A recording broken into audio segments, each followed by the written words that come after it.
മലയാളികൾക്ക് ഒരു തരത്തിലുള്ള പരിചയപ്പെടുത്തലും വേണ്ടാത്ത പേരാണ് രമേശ് ചെന്നിത്തല. കോൺഗ്രസിന്റെ എല്ലാമാണ്. അപ്പം രമേശ് ചെന്നിത്തലയെ നമുക്കൊരു രാഷ്ട്രീയ പ്രവർത്തകനായിട്ട് അറിയാം, എഴുത്തുകാരനായിട്ടും അറിയാം, മികച്ച പ്രാസംഗികനാണ്. അങ്ങനെ പലതരത്തിൽ നമുക്ക് പരിചയമുണ്ട്. പക്ഷേ ഇന്നൊരു പുതിയ തലത്തിലേക്ക് കൂടി രമേശ് ചെന്നിത്തല ചുവട് വെച്ചിരിക്കുകയാണ്. നോവലിസ്റ്റ് രമേശ് ചെന്നിത്തല. അപ്പം നമുക്കൊപ്പം രമേശ് ചെന്നിത്തല തന്നെ അതിഥിയായി ചേരുകയാണ്. സ്വാഗതം. ഈ തിരക്കേറിയ രാഷ്ട്രീയ ജീവിതത്തിൽ ഒരു നോവൽ എഴുതണം. ഞാൻ നോക്കി, ഇത്രയും വലിയൊരു നോവൽ, 400 പേജ് ഉണ്ട്. ഈ 400 പേജിലൊരു നോവൽ എഴുതാൻ തോന്നാനുള്ള കാരണം എന്താണ്? സമയം എവിടെ നിന്ന് കിട്ടി?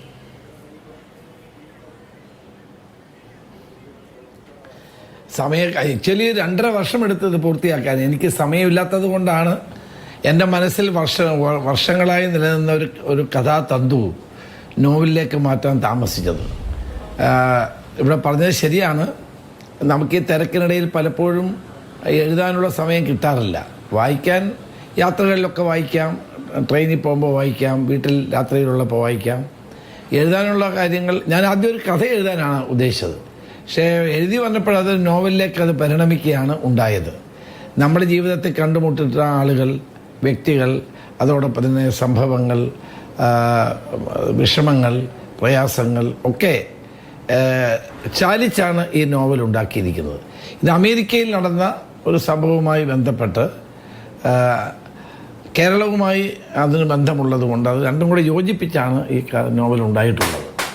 വാസ്തവത്തിൽ എവിടെയാണെങ്കിലും, അമേരിക്കയിലാണെങ്കിലും ഇന്ത്യയിലാണെങ്കിലും, സ്നേഹത്തിനും അതോടൊപ്പം തന്നെ വ്യക്തിബന്ധങ്ങൾക്കും എല്ലായിടത്തും ഒരേ വിലയാണ് എന്നാണ് എൻ്റെ വിശ്വാസം. അത് ഞാൻ ഈ നോവലിൽ പ്രത്യേകമായി ചേർത്തിട്ടുള്ള ഒരു കാര്യം തന്നെയാണ്.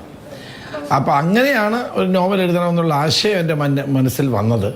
ഞാൻ എഴുതി കഴിഞ്ഞപ്പോൾ പല സുഹൃത്തുക്കളെ ഇത് കാണിച്ചു. കാരണം നമ്മൾ ആദ്യമായിട്ട് നോവൽ എഴുതുമ്പോഴേ, നേരത്തെ പുസ്തകങ്ങളൊക്കെ എഴുതിയിട്ടുണ്ട്, അതൊക്കെ രാഷ്ട്രീയവും സാമൂഹികവുമായ കാര്യങ്ങളെ സംബന്ധിച്ചാണ്. എൻ്റെ പല സുഹൃത്തുക്കളെയും ഞാൻ കാണിച്ചു. അത് പേര് തന്നെ ശ്രീ പന്ത്രസുധാരനുമായിട്ട് ആലോചിച്ചു, സുജിത് നായരുമായിട്ട് ആലോചിച്ചു. അങ്ങനെ പല ആളുകളുമായിട്ടും ഞാൻ ശ്രീ തമ്പി എൻ്റെ ഒരു അടുത്ത സുഹൃത്താണ്, അദ്ദേഹവുമായിട്ട് ആലോചിച്ചു. കോട്ടയത്തുള്ള സതീഷ്, പലരുമായിട്ടൊക്കെ ആലോചിച്ച് ആണ് ഇത് ഫൈനലാക്കിയത്.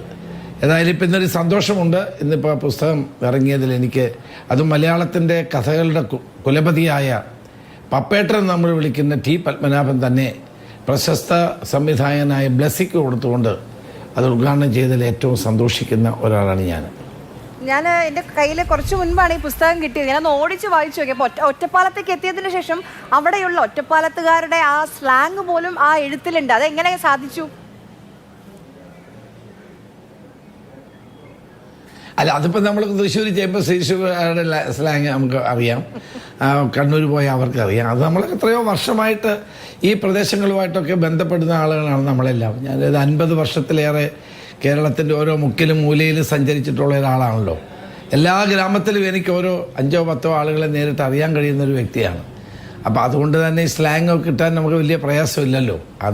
അതുകൊണ്ടൊക്കെയാണ് ഇത് വൈകുന്നത്. നമ്മളെ ഒരു കഥാതന്തുവിനെ നമ്മൾ മനസ്സിൽ സൂക്ഷിച്ചുകൊണ്ട് എഴുതി വരുമ്പോൾ അത് എങ്ങനെ കഥാപാത്രങ്ങൾ അടുത്ത് വരുക അവസാനം എത്തിച്ചേർന്നത്. ചുമ്മാ ഒരു ദിവസം നോവൽ എഴുതാമെന്ന് പറഞ്ഞാൽ നമുക്ക് പറ്റില്ലല്ലോ. അതിൻ്റേതായ ഒരു സമയമെടുക്കും. അതുകൊണ്ടാണ് വൈകിയത്. ഈ പുസ്തകത്തിന്റെ കേന്ദ്ര കഥാപാത്രങ്ങളൊക്കെ സ്ത്രീകളാണ്. ശക്തരായ സ്ത്രീ കഥാപാത്രങ്ങളുണ്ട്. അതിപ്പോൾ ഏഞ്ചൽ, ഗൗരിയാകുന്ന ഏഞ്ചൽ ആണെങ്കിലും ശരി, ആവണിയാണെങ്കിലും, ആര്യയാണെങ്കിലും, രുക്കുമുത്തശ്ശിയാണെങ്കിലും കൂടുതലും സ്ത്രീ കഥാപാത്രങ്ങളാണ്. അത് മനഃപൂർവ്വം എടുത്ത ഒരു ഡിസിഷൻ ആയിരുന്നോ? അല്ല, നമ്മുടെ ശക്തരായ സ്ത്രീ കഥാപാത്രങ്ങൾ ഈ കഥയിലൂടെ വന്നു ചേർന്നതാണ്. നമ്മളൊരു നോവൽ എഴുതുമ്പോൾ, ഒരു കഥ എഴുതുമ്പോൾ, ആ കഥയിലൂടെ നമ്മൾ കൂടി അങ്ങനെ അതിൽ ഒഴുകി പോവാണിങ്ങനെ. അപ്പം ആ കഥ, ഏഞ്ചൽ ഉൾപ്പെടെയുള്ള കഥാപാത്രങ്ങളെ നമ്മൾ നോക്കുമ്പോൾ അതങ്ങനെ സ്വാഭാവികമായി വന്നു ചേരുന്ന രുക്മുത്തശ്ശി ആ കുടുംബത്തിലെ ഏറ്റവും പ്രധാനപ്പെട്ട കുടുംബത്തെ നിയന്ത്രിക്കുന്ന വ്യക്തിയാണ്. പിന്നെ വിപിനചന്ദ്രൻ്റെ ഭാര്യ വരുന്നു, പിന്നെ സഹോദരന്മാർ വരുന്നു. ഇതെല്ലാം അതിനകത്ത് വരുന്നതാണ്. അപ്പോൾ ഏഞ്ചൽ ഏറ്റവും പ്രധാനപ്പെട്ട കഥാപാത്രമായി മാറുന്നു. ഷാർലറ്റ് അദ്ദേഹത്തിൻ്റെ പ്രണയിനിയായിരുന്നു, നേരത്തെ ഭാര്യ പോലെ ജീവിച്ച ആളാണ്. അപ്പോൾ ഇതെല്ലാം സന്ദർഭവശാൽ വന്നു ചേർന്ന ഒന്നാണ്, മനഃപൂർവ്വമായിട്ടുള്ളതല്ല. പിന്നെ ഓരോ കഥാപാത്രം, ഇപ്പോൾ ശേഖരൻകുട്ടി നമ്മുടെയൊക്കെ നാട്ടിൽ സാധാരണ കാണുന്ന ഒരാളാണ്. അതായത് നമ്മുടെ വീടുമായിട്ട് അടുത്ത ബന്ധം, വല്ല ബന്ധുക്കളായിരിക്കത്തില്ല, പക്ഷേ വീട്ടിലെ കാര്യങ്ങളൊക്കെ ഏറ്റവും കൂടുതൽ നിയന്ത്രിക്കാൻ കഴിയുന്ന ഒരാളുണ്ടാവുക, അതൊക്കെ ഗ്രാമങ്ങളിൽ നടക്കുന്ന കാര്യങ്ങളാണ്. അത് നമ്മളൊക്കെ ജീവിതത്തിൽ കണ്ടുമുട്ടിയിട്ടുള്ള ഓരോ വ്യക്തികളുമാണ് ഇതിലെ ഓരോ കഥാപാത്രവും.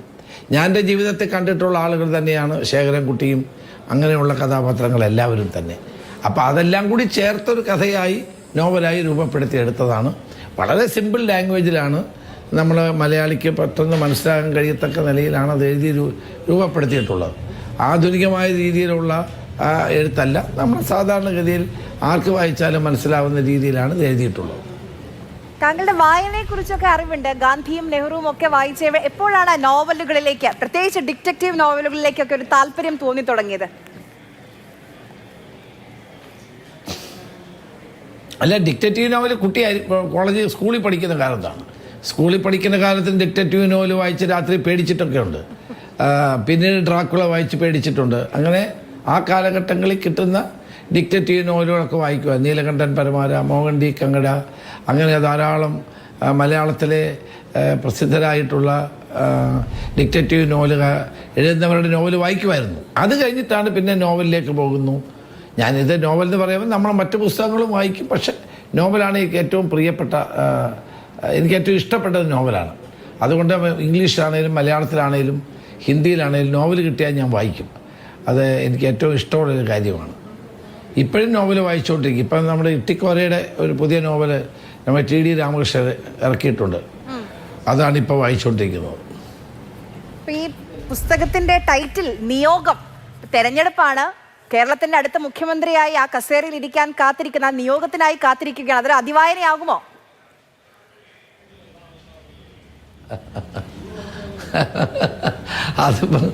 അത് ഇതുമായിട്ട് എന്തിനാ ബന്ധിപ്പിക്കുന്നത്? ഇത് ഏഞ്ചലിന്റെ നിയോഗമായി വരുന്നതാണ്. അതിപ്പോ എന്റെ നിയോഗമാണെന്ന് പറയാൻ പറ്റില്ല. അത് നമുക്ക് അങ്ങനെ അതിനെ ആ രീതിയിൽ നമുക്ക് കാണാൻ പറ്റുമോ? ഇതൊരു പുസ്തകം എഴുതി എന്നുള്ളതല്ലാതെ. അല്ല, എന്തായാലും തെരഞ്ഞെടുപ്പ് കൂടിയാണല്ലോ. അപ്പൊ 5 ഗ്യാരണ്ടിയൊക്കെ കേരളം കൈയടിച്ചാണ് ഏറ്റെടുത്തത്. ഈ കോൺഗ്രസിന്റെ പട്ടിക, സ്ഥാനാർത്ഥി പട്ടിക, അതുകൂടി ചോദിക്കണല്ലോ. എന്ന് പ്രതീക്ഷിക്കാം? നാളെ ഞങ്ങളെയൊക്കെ വിളിച്ചിട്ടുണ്ട്. ഇപ്പം ഇന്ന് ദീപാദാസ് മുൻഷി എന്നെ ഇന്ന് രാവിലെ വിളിച്ച് ഡൽഹി ചെല്ലാൻ പറഞ്ഞിട്ടുണ്ട്. അപ്പം അതിൻ്റെ ചർച്ചകളുണ്ടാകും. പിന്നെ പ്രചരണത്തിൻ്റെ അന്തിമ രൂപം കൊടുക്കാൻ ഇങ്ങനെയുള്ള കാര്യങ്ങൾക്ക് വേണ്ടി നാളെ ഡൽഹിക്ക് പോവാണ്. തീർച്ചയായിട്ടും കോൺഗ്രസിൻ്റെ സ്ഥാനാർത്ഥി നിർണയത്തിൽ ഏകദേശം എല്ലാം ഞങ്ങൾ ധാരണയായിട്ട്. പിന്നെ തെരഞ്ഞെടുപ്പ് നീണ്ടുപോകുന്നു. ആ നീണ്ടുപോയത് കൊണ്ടാണ് ഞങ്ങൾ പ്രഖ്യാപനം നീട്ടിയത്. എന്ന് പ്രഖ്യാപിക്കുന്നോ ആ സമയത്ത് ഞങ്ങൾ ഞങ്ങളുടേതായ ലിസ്റ്റും പ്രഖ്യാപിക്കും. അതിനൊന്നും ഒരു കാലതാമസം ഉണ്ടാവില്ല. ഇത്തവണ UDF അധികാരത്തിൽ വരുന്ന ഒരു രാഷ്ട്രീയ അന്തരീക്ഷം കേരളത്തിൽ നിലനിൽക്കുകയാണ്. അതിനിപ്പോൾ എത്ര പരസ്യം കൊടുത്താലും ഖജനാവിൽ എത്ര പണം ചെലവഴിച്ചാലും അത് മാറ്റിമറിക്കാൻ സാധ്യമല്ല. അതാണ് കേരളത്തിലെ ജനങ്ങളുടെ മൂഡ്. അതാണ് ആ മൂഡ് മനസ്സിലാക്കിയിട്ട് ആണ് നമ്മളെല്ലാവരും പ്രവർത്തിക്കേണ്ടത്. അപ്പോൾ അതുകൊണ്ട് തന്നെ എത്രയും പെട്ടെന്ന് സ്ഥാനാർത്ഥി ലിസ്റ്റ് തയ്യാറാക്കി അതിന് ഫൈനലൈസ് ചെയ്യാൻ വേണ്ടിയിട്ടുള്ള നീക്കമാണ് ഞങ്ങൾ നടത്തുന്നത്. ഈ നിയോഗം ആദ്യമായിട്ട് വായിച്ചപ്പോൾ താങ്കൾ സുഹൃത്തുക്കളുടെ പേരൊക്കെ പറഞ്ഞു. അതല്ലാതെ വായിച്ചിട്ട് മറ്റാർക്കെങ്കിലും പ്രസിദ്ധീകരിക്കുന്നതിന് മുൻപ് കൊടുത്തിരുന്നോ? ഫീഡ്ബാക്ക് എങ്ങനെയാണ് നോവലിനെ പറ്റിയിട്ട്? സുഹൃത്തുക്കൾ അല്ലാതെ ആരെങ്കിലും വായിച്ചോ?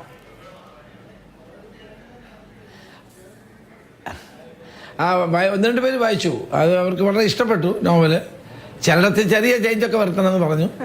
നമ്മുടെ തമ്പി എന്ന് പറയുന്നൊരു എഴുത്തുകാരനാണ്. തമ്പിയോട് സൂചിപ്പിച്ചു. അദ്ദേഹം അതിനകത്ത് ചെറിയ ചേഞ്ചസ് ഒക്കെ പറഞ്ഞു. പിന്നെ പ്രൊഫസർ ബെറ്റിമോൾ മാത്യു ചെറിയ ചേഞ്ചസ് ഒക്കെ പറഞ്ഞു.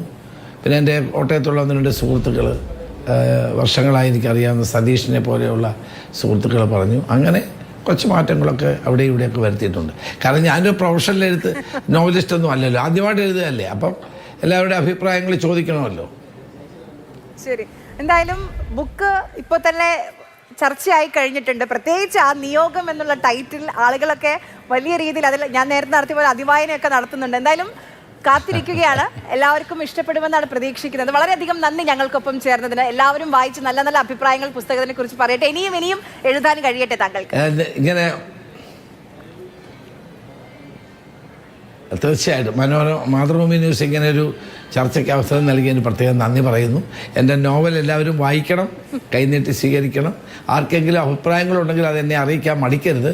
എനിക്കതിനകത്ത് യാതൊരു ഞാനൊരു എപ്പോഴും നോവൽ എഴുതി പരിചയമുള്ള ഒരാളല്ല. അതുകൊണ്ട് എന്തെങ്കിലും അപാകതകളുണ്ടെങ്കിൽ എല്ലാവരും അറിയിക്കണമെന്ന് കൂടി അഭ്യർത്ഥിക്കുന്നു. Thank you so much.